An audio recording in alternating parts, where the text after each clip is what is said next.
La petite histoire que j'ai choisi pour vous raconter aujourd'hui, c'est l'histoire de mon voyage de Paris à Sao Paulo. À Paris, j'habite loin de l'aéroport Charles de Gaulle. J'ai un cousin qui habite vers l'aéroport.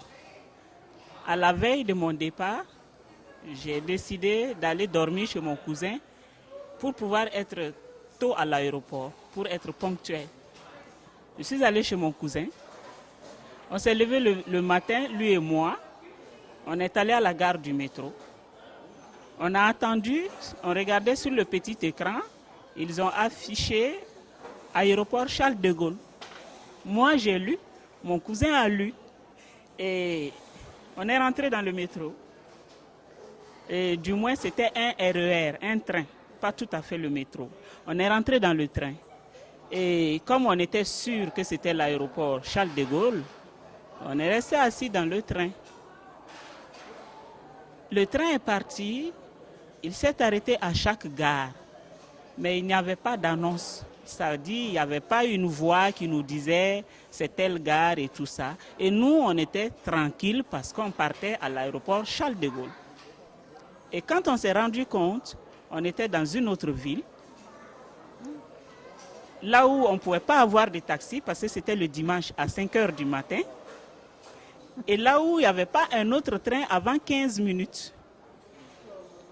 On a dit, bon, 15 minutes, ça peut aller encore. On s'est assis dans le train.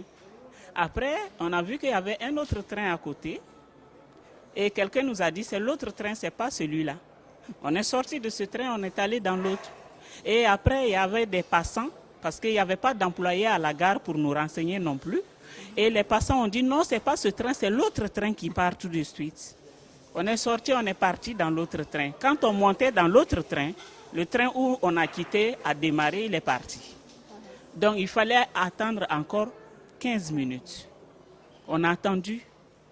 Quand le train a démarré, on est arrivé d'abord là où on devait descendre pour prendre un autre train pour aller à Charles de Gaulle.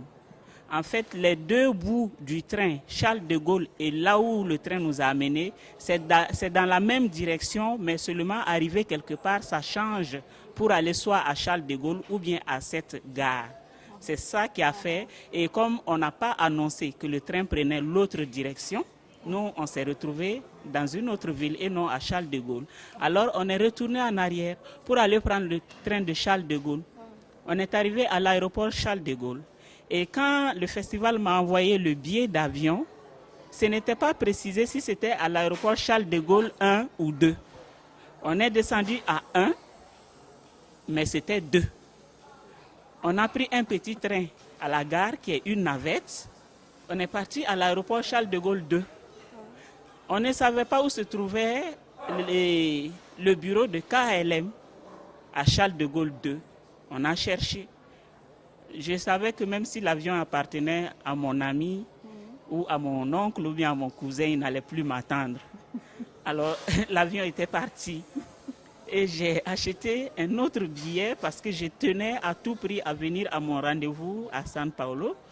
J'ai acheté un autre billet. J'ai eu la chance qu'il y avait un autre vol l'après-midi, mais un vol qui a décidé de s'arrêter à Amsterdam, qui ne venait pas directement à São Paulo. Je suis rentré, j'ai dormi à l'aéroport de Amsterdam et j'ai pris l'avion le lendemain matin pour venir à São Paulo. Je suis arrivé à l'aéroport, tout s'est passé et au débarquement à la police de l'aéroport de São Paulo. Il y avait une jeune dame qui, elle, n'avait jamais reçu un passeport burkinabé. Un passeport d'un habitant du Burkina Faso, elle n'avait jamais reçu ça. Alors donc c'était une curiosité pour elle. Elle a regardé mon passeport, elle l'a retourné, elle l'a montré à tous les gens qui étaient à côté d'elle. Elle a même appelé quelqu'un qui était loin là-bas pour lui montrer qu'elle avait un passeport burkinabé et que bon... Et en plus, elle avait un peu de difficulté pour m'enregistrer parce que je ne sais pas à quoi c'est dû. Elle n'avait jamais reçu le passeport burkinabé. Donc l'enregistrement m'a pris peut-être 15-20 minutes. Et ils m'ont dit qu'il n'y a pas de problème, que c'est un petit problème à leur niveau. J'ai eu peur, j'ai cru qu'ils allaient me dire de me retourner. Bon, ce n'était pas un problème. Quand ils m'ont laissé, je suis arrivé pour prendre ma valise sur la machine qui tourne là. Je ne sais pas comment ça s'appelle. Ma valise n'était pas là. Parce qu'en fait, je crois que j'ai trop duré à la police et que la valise a tourné pendant longtemps et que les employés ont dû l'enlever, un truc comme ça. Je n'ai pas retrouvé ma valise. J'ai dit, bon voilà, ce n'est pas terminé avec les souffrances du voyage. Alors donc, je suis allé les voir, j'ai dit que je ne retrouvais pas ma valise.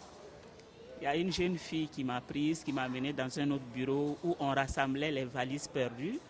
Et là, j'ai trouvé ma valise. Et là, au moins, le voyage était terminé. Je suis arrivé à San Paulo. Je vous remercie.